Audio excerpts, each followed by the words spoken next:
Hi, everyone. Joseph Lavoie here. Welcome to Business is Politics. And to close out 2024, I have on the show today Andrew Percy, a friend, a now colleague, and a former MP from the United Kingdom. And I wanted to have him on the show to talk about the chaos of politics, which, let's be honest, if we look at what 2024 was in the political context, it was a very chaotic year. For those of us who live at the intersection of business and politics, that can be both fun and frustrating. Fun, of course, is who doesn't like a little bit of drama? Make yourself some popcorn, watch what's going on, and have a lot to talk about with your colleagues, friends, and family.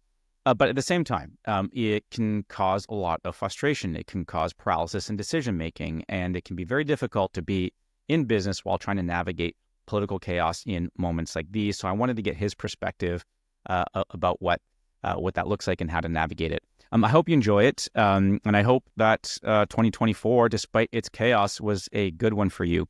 I'll be taking a couple weeks off just to do some planning for 2025. That includes some planning around this show. So not to give too much away, but when I come back in 2025, I think be prepared for an evolution of this show. There might even be a name change, who knows? And I'll have a co-host. And so if you enjoy today's conversation, there'll be a lot more of that to come in 2025. And so with that, I just wanted to thank you for listening to the show this year as I got this thing up and running and try to figure out how to do the whole podcasting game. And with that, I'll take you to the show. Welcome to Business is Politics, everyone. I'm Joseph Lavoie, and today I've got my really dear friend and now colleague, Andrew Percy, here to talk about the chaos of politics. With 2024 coming to a wrap, I thought it was a fitting theme for us because it's been quite a year in 2024. We've had 60 plus countries go to the polls. Incumbent parties, incumbent leaders have been taking an absolute beating. Democrats lost to Trump. UK Tories lost to Labour. Well, I'm sure we'll cover that today with Andrew. Trudeau's on track to lose to Poilievre. Here in Canada, we've had leadership change in Botswana, Portugal, Panama. It's been, as I say, quite a year. And despite what seems to be in some markets a slowdown in inflation, the cost of living crisis is driving political change everywhere. And when change happens, as it sometimes dramatically does, as it did at the tail end of the year with when Canadian Finance Minister Chrystia Freeland resigned from cabinet hours before she was scheduled to table a big economic update in the House of Commons, it can often feel like if you're on the outside looking in, that there's very little you can do. And so that's why I wanted to have Andrew on the show, because Andrew, above and beyond being a good friend, is a former elected official. He was elected to the House of Commons as a member of Parliament for Brigg and Goole in the 2010 general election in the UK and got reelected with increased margins every single time he went back to the polls. So he knows a thing or two about what it takes to get voters on side with an issue.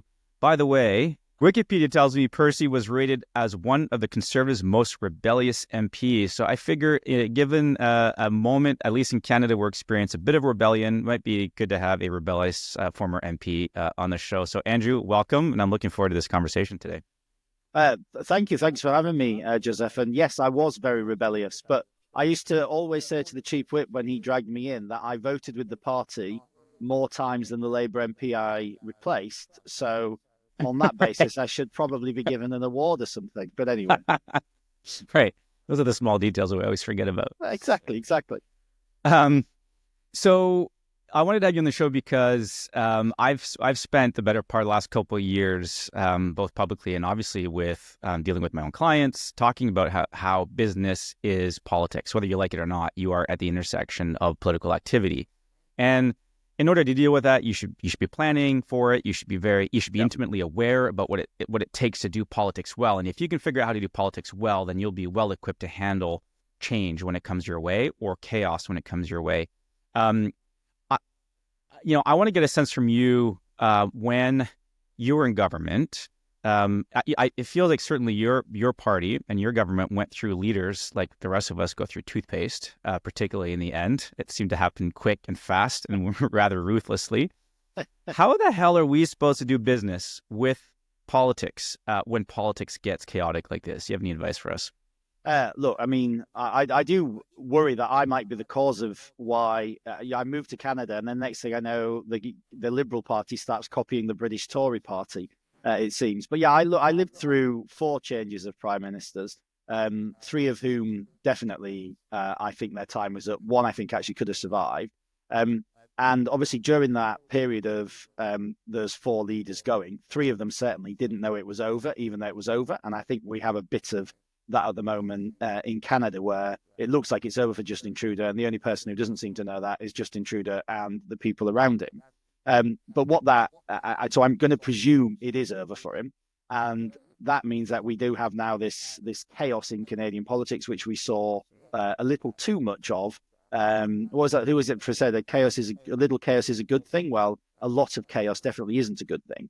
But look, we went through three changes of prime ministers, and if you're trying to do business at that time, all of a sudden you're looking at this political scene and you're thinking, all the relationships we'd built with the people in government in various positions who you had done your work on, your research on, suddenly all that was exploded. And, you have a whole new government, because it is a new government, even though it's the same party, right? The policies are very, very distinctly different as soon as you change prime minister, because in the Westminster system, it comes from the top.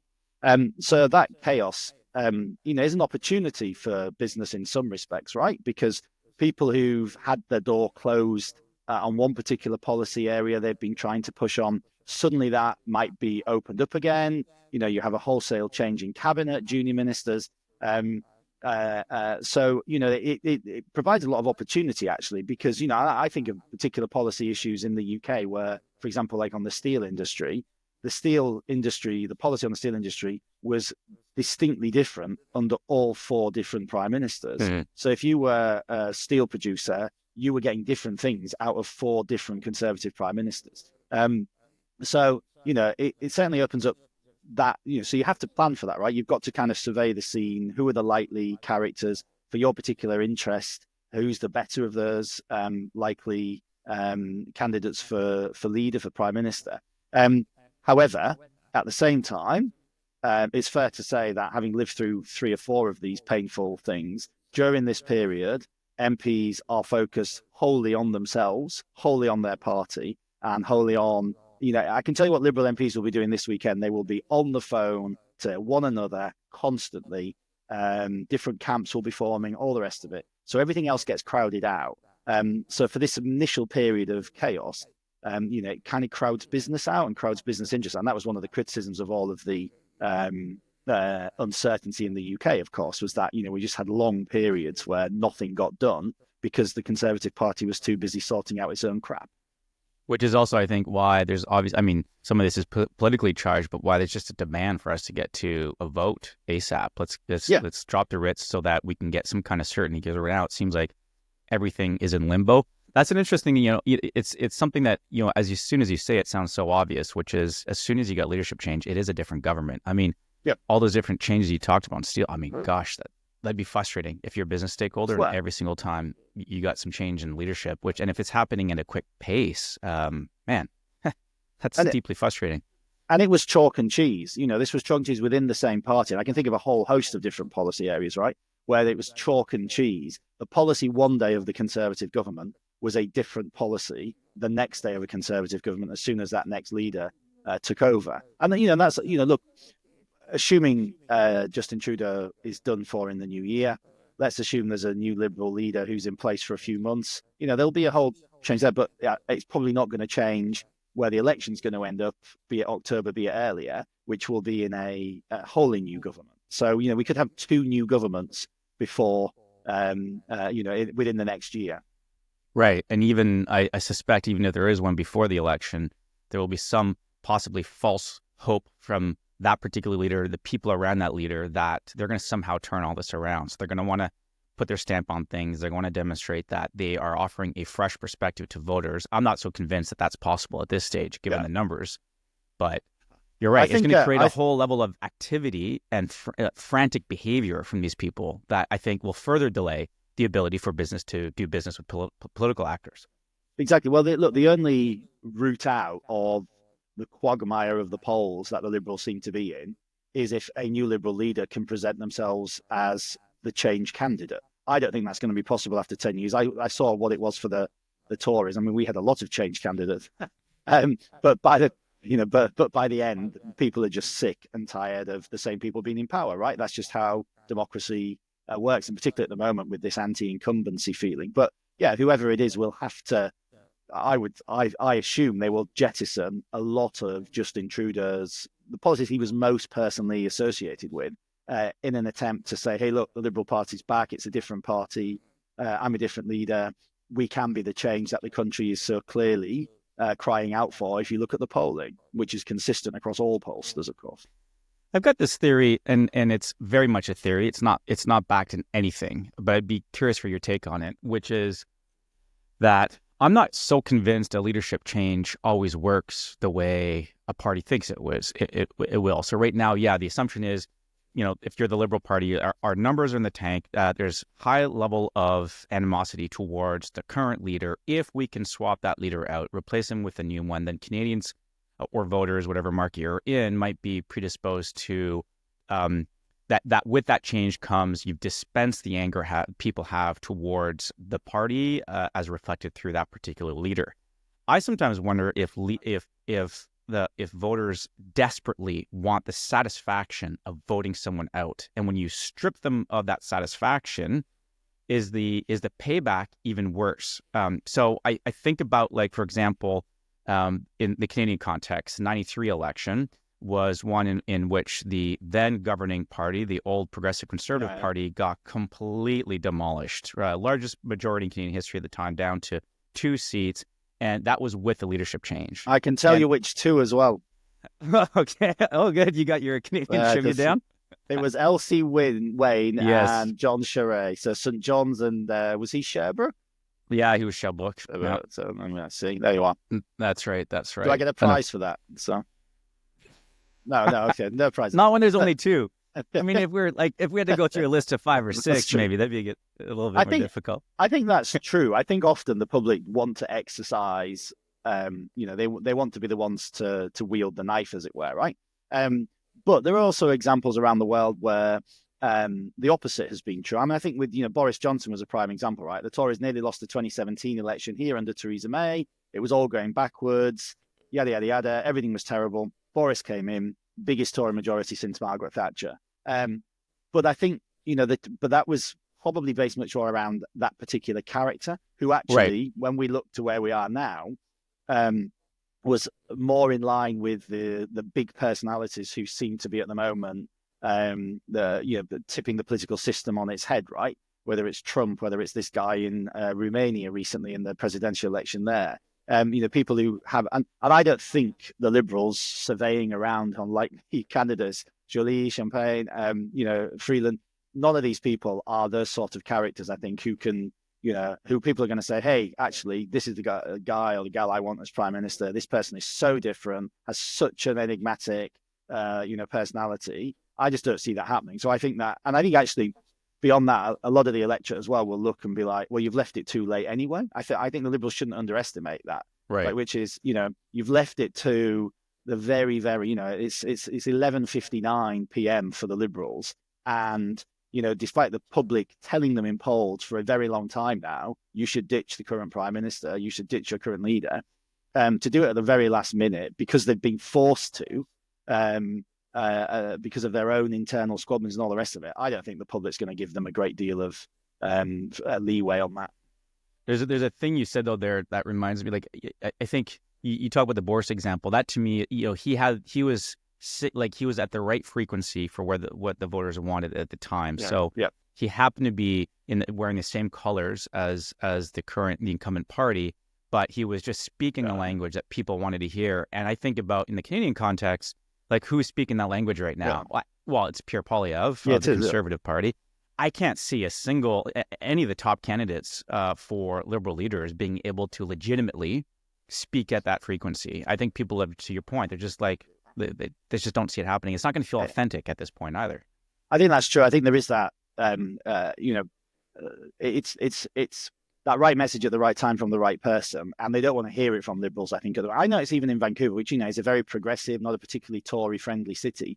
I was chatting to one of the concierges in my building the other day, in downtown Vancouver, and he said to me, he said, "Oh, there'd been we'd had another drug overdose outside the building." And he said to me, he said, "Oh, this society." He's an immigrant like me to the country. He said, "The society in this country is broken."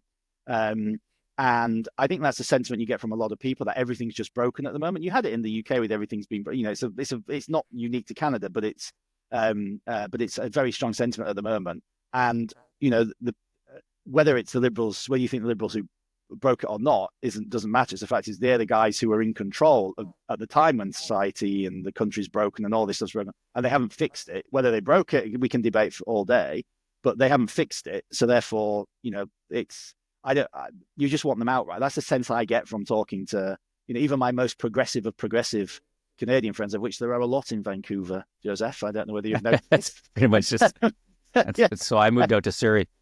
Yeah, exactly. Tory, sorry. I think that sentiment of just, we want to kick these guys now is so strong. And I'd say they've left it so late. I don't think it's recoverable. Let's come back to because you mentioned it briefly. I want to explore a little bit more what's going through the brains of someone in caucus in moments like this. So all the analysis I've been exposed to over the last week since Freeland dropped her bombshell it's all been great analysis. A lot of it from many of our friends out there talking about political ramifications, what it means for the leadership race, what it means for the future of the prime minister. Very much focused, I would say, sort of at the top of the umbrella, right? Machinations between people in leadership roles, but what is too often forgotten, particularly in Canada, given the strength of sort of central power that we have compared to, I'd say, other Westminster systems, is that there is still an important role for caucus, and caucus members are deeply impacted by these things. And I think it's important for businesses to think about what's going through a caucus member's mind in moments like these, because I think it's just often a bit of an untold story about political power, at least here in Canada. So I'd love to get your perspective. You talked about everyone's probably going to be on WhatsApp, messaging each other, having a bit of a freak up. But what else is happening? What are they thinking through? Are they thinking about who they're going to align with next? And what impact does that have on business? Do we just have to sit it out for a little while? Yeah, I mean, to some extent, I think that's, whilst these leadership machinations in parties play out, business does kind of have to sit it out in the sense of it can't actively influence a great deal at the moment, and I'll come on to why. However, of course, they have to be prepared. Business has to be prepared for what comes next, right? So that planning can start of who are the likely candidates. They can talk to guys like us about, who's better out of the potential leadership candidates for our issue, for what we want. But their ability to influence that at this moment in time is limited, because I can tell you, and this might make politicians not sound particularly good people all the time, but I think it would be the same in any job anywhere, right? A lot of people at the moment are thinking about survival. So, it's who is the best candidate, who's likely to, the Liberals look like they're going to go down, to a potentially close to historic loss. So people are in that margin where they're looking at the polls and thinking, I'm kind of one of those seats that's leaning, or it's a toss-up. Who's the guy or the girl who's going to save me, right? So survival is a big element of this at the moment. And it doesn't matter in that context what policies necessarily those people are in favor of. It doesn't matter what business thinks about these people. It's about which of these potential leadership candidates is most likely to help me survive.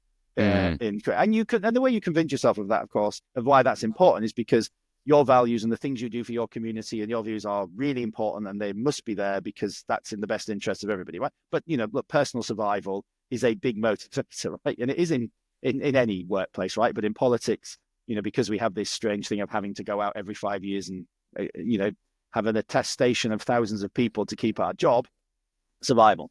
Then, of course, you get the people who are, there will be people who know they're on their way out, know they've done whatever, who are thinking, well, what can I leave with? What do I get in these final few months, weeks, whatever? Will I get a ministerial role, an assistant minister's job, whatever? So people think about their own position within caucus. of which leadership candidate might. And it's much better to go out of Parliament having been a minister, for example, and being a former minister, selling yourself more than simply being a former backbencher. So there'll be people who will be making decisions about that, and those decisions may not be in terms of who's the best electorate for the Liberals. It's just who potentially is personally better for these individuals, and that makes politicians all sound terrible human beings. And I don't mean to do that, but these are considerations that, in the same way in any job, right? People think about who in a leadership position is better for them and all the rest of it. It's like that, but just on steroids in politics. So all these calls will be going on, and then there'll be look, if you back such and such, there's a good chance, I've been on the receiving end of these calls where, they're like, oh, Andrew, we know you're passionate about this, about education, and, we'll be looking for new people for the education department. And of course, they're saying that to 10 or 15 other colleagues as well. And there's only one Secretary of State for Education. So they can't, so all, lots of this will be going on, which just means that it's such an insular conversation at the moment. It's personal to how do I survive in my constituency? Who's the best leader for me? How do I get a role out of one? Because I feel like I've got something to offer. I feel like I'm, I can, be part of the fight back, and I want to be on the front line. And therefore, everything else is just noise around it. It's all these internal things. And I used to see it particularly. I mean, the House isn't in session at the moment, which is probably a good thing, right? Because when we were in session and this was happening, literally it's like the world had stopped. Right. And the only thing anybody was talking about in the tea rooms, in the House of Commons bars, in the restaurants, it was just colleagues getting together in corners, those corridor conversations, and then when you walk past, everyone stops talking. So you're like, okay, I know, they're plotting. I used to do that just sometimes for fun, just so people thought we were plotting. Because we had to talk about the weather. But it's, it's all consuming, right? I can imagine what it is being a Liberal MP at the moment. This Christmas period will be spent just on telephone, WhatsApp calls, just surveying the lay of the land, chatting to colleagues, and everything else is drowned out, right? Everything else. Yeah. Which I think to me would be, if I've got serious policy issues I'm trying to advance, this would be an incredibly frustrating moment to be caught in.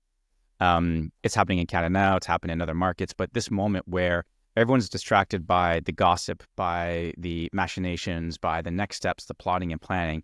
I mean, in Canada, this could stall decision making for really, really long time. What business wants is certainty. What business doesn't have at the moment is certainty, because we don't know. None of us know. I don't think the Liberal Party knows at the moment. I think we pretty much guess, but we don't know whether Justin Trudeau is going to be Prime Minister by the time the House comes back in January. We don't know whether he'll be Prime Minister by New Year's Eve. And after that, we also, we still won't know who is going to be the replacement for some time. And that is, for business, is a killer, right? Because business needs, you need to know who you're talking to. And if you don't know at the moment who you're talking to, you don't know who the finance minister is going to be, you don't know who the foreign minister is going to be, how do you plan for anything? And then, of course, you'll have to do a reset for whoever is the new interregnum, as it were, and then we've got a general election coming where there's very probably going to be a whole new, but at least, I suppose business, if anything, my advice at the moment would be, it's a fairly good bet that the Conservatives are coming in. So that's where your focus should be. This is a lame duck Prime Minister, the lame duck government. Whoever takes over is a lame duck. There's nothing they can really achieve. I mean, legislatively, you can't do anything in what's the time that's left anyway, before even the scheduled October election. You have to learn if you're thinking about one in March or April or May. But, this is what happened in the UK, right? You saw business focus its efforts and its attention on Labour for those last couple of years. They were, less interested in talking to Conservative, even talking to Conservative ministers, still had to do it. It was all about how do we get a relationship with the Labour guys, because they're very probably going to be the government. And, I suppose that's the only thing at this period business can do is focus on that. The one that, there are nerns in, my accent's very hard to say, nerns. But so I can't say we know it's going to be a Conservative government, but it's, the polls are been solid for a year now, right? Yeah, and I feel like the only answer I have on this when I'm asked about it is, and it's not a satisfying answer. So yes, recognize that we're in a bit of a limbo period right now. Plan for the likely outcome scenario of Yeah. this, which is likely a change in government. And so, frustratingly, that may not occur for, another year, shy of another year. We may be in this limbo period for a period of time. And by that I mean, sorry, a change in government in which voters get to decide that Yes. change. Yeah. And so yeah, plan for that change in government. However, politics is also insane. It's also crazy. Yes. No. We've seen predictions about who was going to win Yeah. elections and completely wrong. We've seen polls be totally askew. And so my answer to that is scenario planning is your Yes. best friend here. Like Yep. you should know if a miracle happens and somehow the Liberals are able to hold it on. You got to be able to pull off your plan on your shelf that says, okay, if the Liberals pull this off, what's our plan of attack? And going through that scenario, planning it, doing so with your team, I think is one of the best ways to at least develop the muscle memory and the critical thinking around these things. What do you think?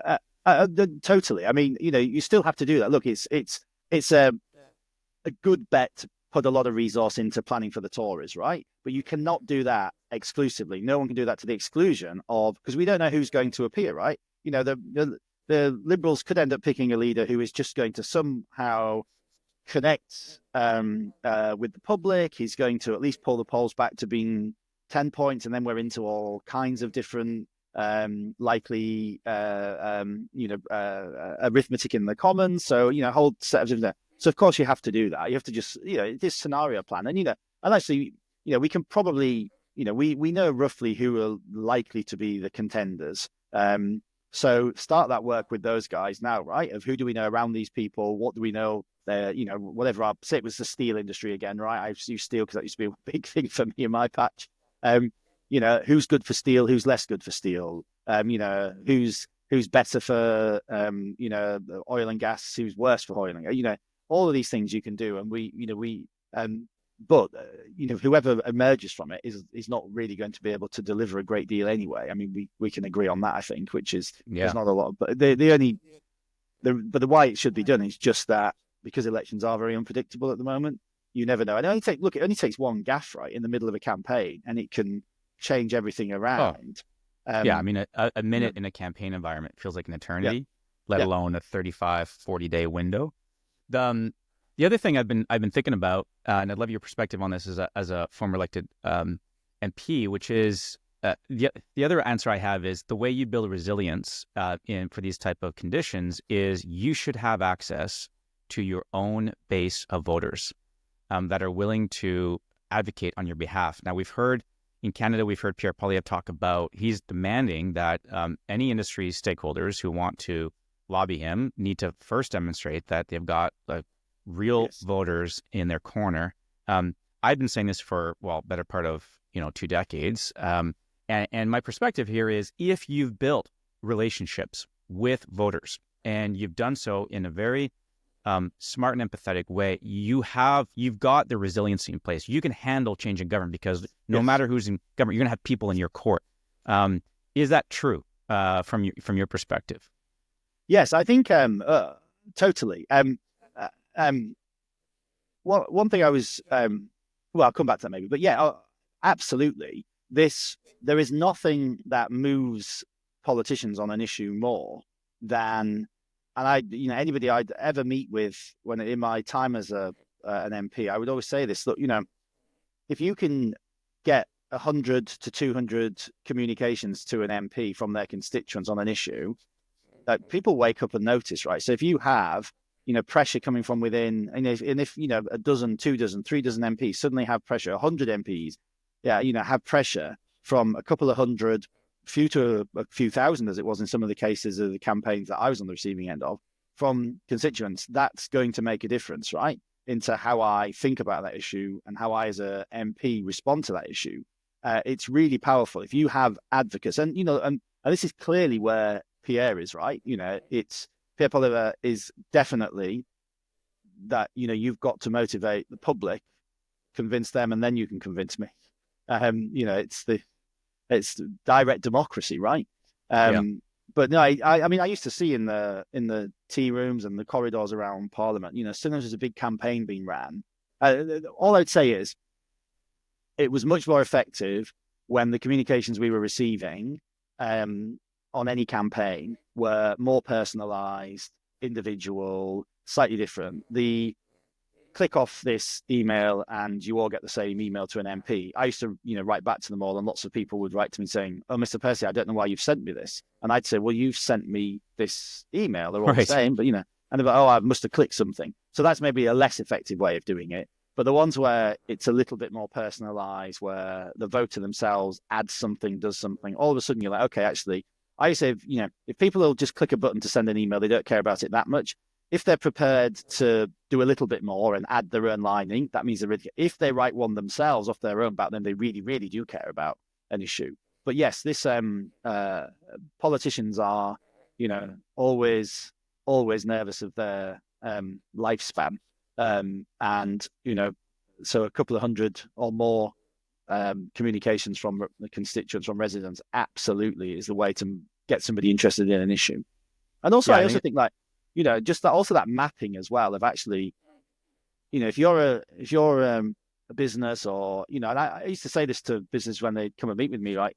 It's not hard to actually engage MPs if you can prove to them the constituency interest. And so often, actually a conversation I was having with one of the big pension funds in Canada recently, I was like, they have such a reach across the UK, the Canadian pension funds, but most MPs don't know what they're invested in their constituency. So therefore, they don't really give the pension funds a great deal of thought when they're thinking about, oh, who do I need to talk to? Who do I need to? So, you can you create natural allies just by having done that work of knowing which MPs are likely to have an interest, a constituency interest in whatever it is you're interested in. and that's just it. I think you there's something you just said there that resonates with me, which is this concept of, we're going to come back. We'll close it out on the role of caucus members and are putting ourselves in their shoes when we're trying to think about how to build that resiliency in times of political chaos. So you need caucus on side. Caucus is living day to day, paying attention to what voters in their own community are saying. If you have a business interest and you need to get caucus on side, or you need to build enough a group of allies in key decision-making bodies in government, you need to do the same hard work that even backbench MPs are willing to do and have to do in order to retain power. And the hard work is every single break week, every single weekend. It is being in the community. It's knocking on doors. It's showing up to local coffee shops. And that is painstaking, very labor-intensive work. But if you're willing to do that work, if you're willing to put in the same blood, sweat, and tears that an elected member of parliament has to do, if you have to do politics the way they have to do politics, you're going to end up, this is my theory, you're going to end up with a more authentic base of voters who are willing to advocate on your behalf. You're going to be proving to your counterpart on the other end that you are willing to work just as hard as they are to earn those votes and social license. But here's the thing, doing that is a lot of work. You cannot build effective, genuine movements that are going to have political resonance by through a couple clicks of a few buttons. Yes, 100%. Yeah.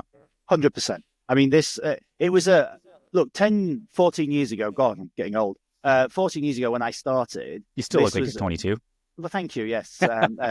It's a very soft filter.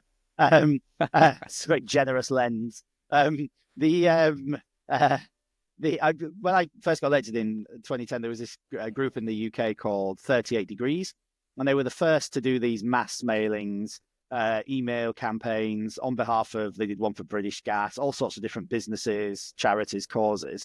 And, they were, for about a year or two, they were very successful. Everyone was like, oh my bloody hell, there's another 38 Degrees. We're going to get 1,000 emails.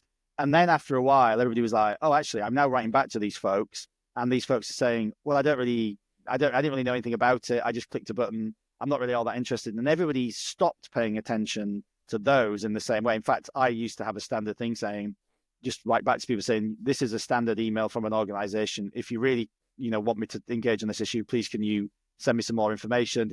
And a good amount of the time, literally zero people would follow up. The ones that got smarter were when it became much more, the personalized and more effort, right? The kind of like, we'll get people to come and see you. We'd like to see you at your constituency surgery, which are these strange things British MPs do by renting out a cold village hall on a dark and damp Saturday, where it's throwing it down with rain and it's cold and the heating's been off, and you see constituents one to one and they line up and come and talk to you about issues. But they would come as part of a campaign, not just but the actual letter writing, the emails, the calls to the office, the social media side of it, so important as well. And suddenly you were like, okay, actually, this is a real thing and I cannot ignore this anymore. So I'm going to have to get involved in this, and it might be something that aligns with me anyway. But you have to put the work in. You can't just rely on this. Oh, it's okay. We've sent, and I see, won't say who, but there are some campaigns I've seen, the campaigns I personally support in Canada, where I've seen this is their tactic, is just get people to send emails. And I'm like, they're all the same email. It's exactly the same wording. And some of them used to come, dear insert name of MP, regard, I mean, so I used to write back sometimes a bit facetiously saying, dear insert name of constituent, just for giggles. But yeah, I think you're absolutely right. You've got to put the hard yards in, which is what politicians have to do. I mean, politicians get a bad rep, right? But actually, we are the guys who know how to campaign because that's our life, and we put the work in and the hours in, and it's painful. It's shoe leather. It's it's a lot of work. But if you want to get results, that's the way to do it. Yeah, awesome. Does that answer? Okay. I think that's... It does. That was great. I think we actually could probably call it there, because I think a bit of a preview for those of you listening. Andrew and I are going to be doing this a lot more often. News to come in the new year, but we're working on a new project, a new podcasting project. And so I think we got to keep our powder dry a little bit for the other thing, don't we? Well, they wanted the two best looking Crestview guys, right? And they weren't available. Yeah, that's right. So you're stuck with us. So why it's a podcast. Exactly. Yeah, quite.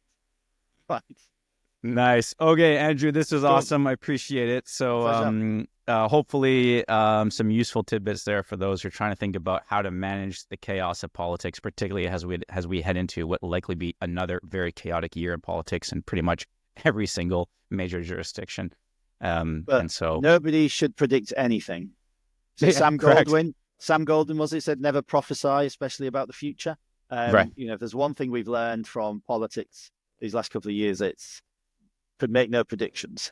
So yes, I think I stopped making predictions about 5 or 6 years ago because it was just becoming embarrassing. My inability to actually correctly predict anything.